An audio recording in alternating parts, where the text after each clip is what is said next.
for a question from the audience, maybe. Please. I think we have seats enough. So let's start from the very beginning. Anyone has a question for Beam?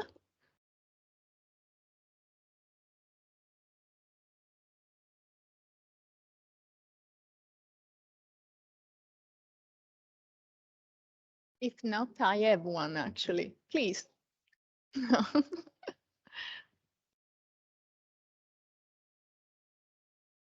I was really interested in that fiber brag grating you showed of your application. Yes. And I was actually wondering, compared to the normal sensors, is there an improvement in mortality and reliability of the data that you can collect through the FBG actually? Yeah. Well, these sensors are still under development. So we have now our first year of measurements, and we are analyzing the data. And we see a very good match when we have repetitive measurements or falling weight, that we can have this relation between that. Yeah, we are also thinking of using the other sensors of Nizar and then have a comparison. Okay. Thank you. Yeah. Our second speaker was Camila here from the audience. Any question for Camila?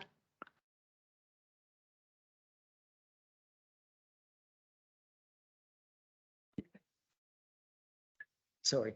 Good morning to everyone. I'm Gaetano Di Mino from University of Palermo. So I just a curiosity, because Brazil is for me an amazing country, attractive, but I want to know a technical information about, because I see the cycling objective, the goal of a new policy probably for road pavement.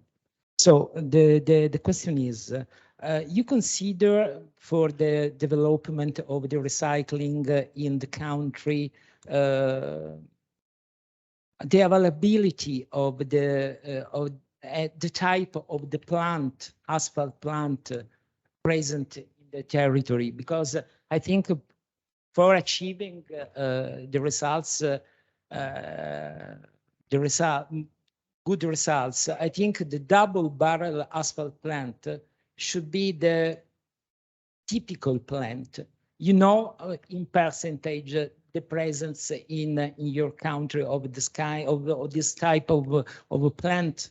And sorry, just Clara, if possible, just one. Yes, for women after discussion. Yes. Thank you. Thank you, Gaetano. Thank you for the question. Yeah, we do not have double barrel plants in Brazil yet. That's why we struggle to increase the REP amount. We have a test section with 35%. On the surface course, we add some recycling agent, and we are still monitoring. So this test site should have, I guess, 3 years now. I agree with you. If you increase the amount of REP, you need to make sure the REP is properly heated. In Brazil, we do not, we normally consider all the binder, we extract all the binder from the REP, and we consider all this binder is available for the recycled mixture. Thank you, Camila. And next speakers were Flavien and Emmanuel. So I'm asking if in the audience anyone has a question for them. Yes, Amir, please.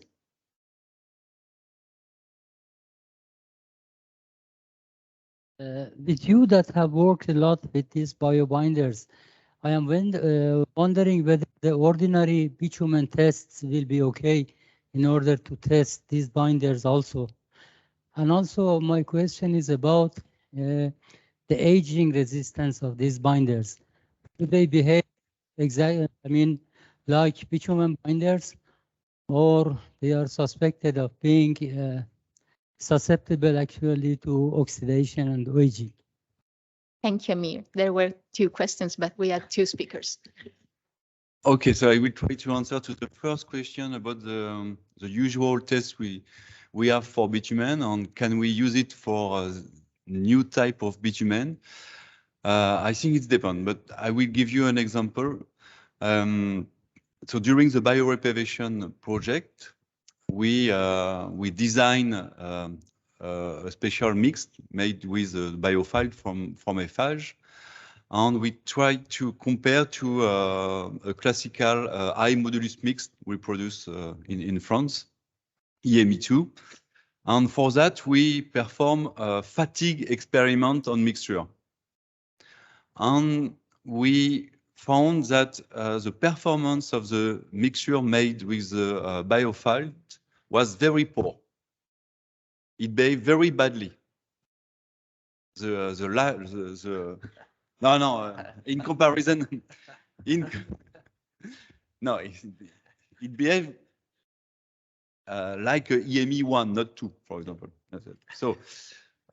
So in comparison to our conventional mix in lab, it behaved not so good. But at full scale, it was the opposite.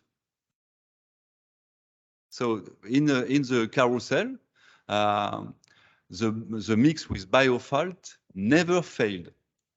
Yes, after 2 million loading.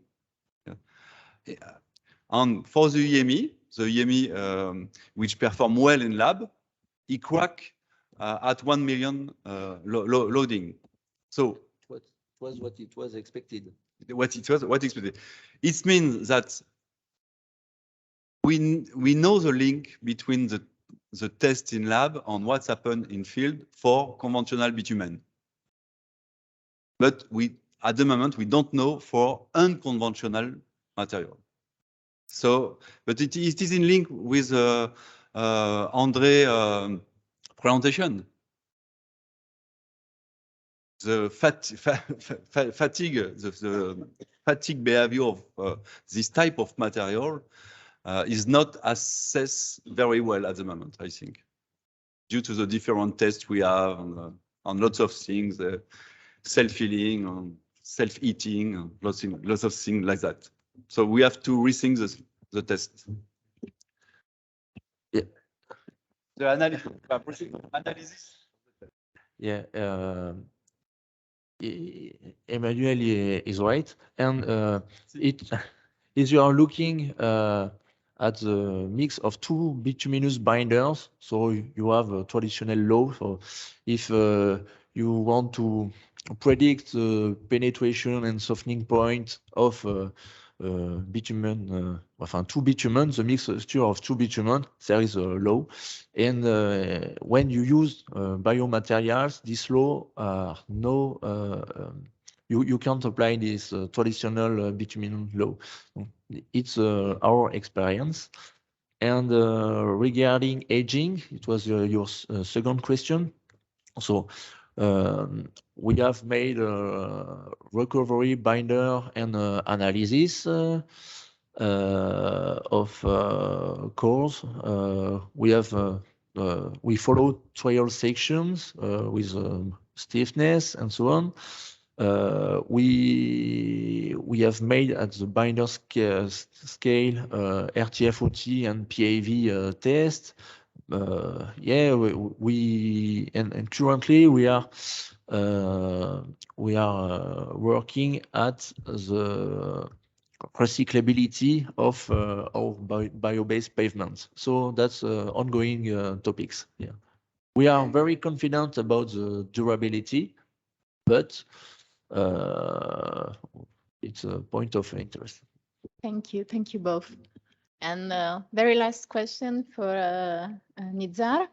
I seen a hand raised in the audience. No, sorry. I think you will be maybe easier in touch by email, but we have to close. We are really late. Sorry for that. A question for Nizar. Yes, Professor Molenaar, please.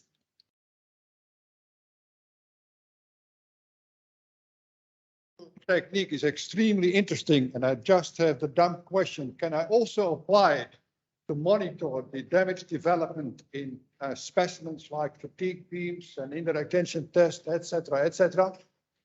Yes, initially we We did it in the lab, yes. The first initial tests were in the lab, like beams and the cylinders and all the classical tests. So we have tried it and we have used it for that, yes. Similar logic, it's the same logic. Then I feel that it is a pity that I'm not at a university anymore, because I very much like to cooperate on this particular field together with you. Thank you, Professor Molina. Thank you, Nizar. Thank you all, to all our speakers. And before closing, actually, I would just like to recall a few things that Professor Molina indeed pointed out in his opening speech. He asked us to have an innovative thinking somehow, no? And also asked us to recall ourselves as researchers that we are studying applied sciences. That means that we have to go to practical problems. And so thank you all for this inspiring day. Thank you to each single one of you for your attention, and of course to David and the organizing committee for involving me in this event.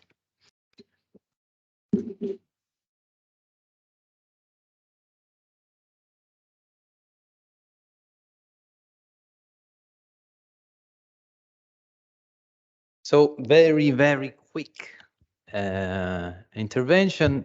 Clara, grazie mille.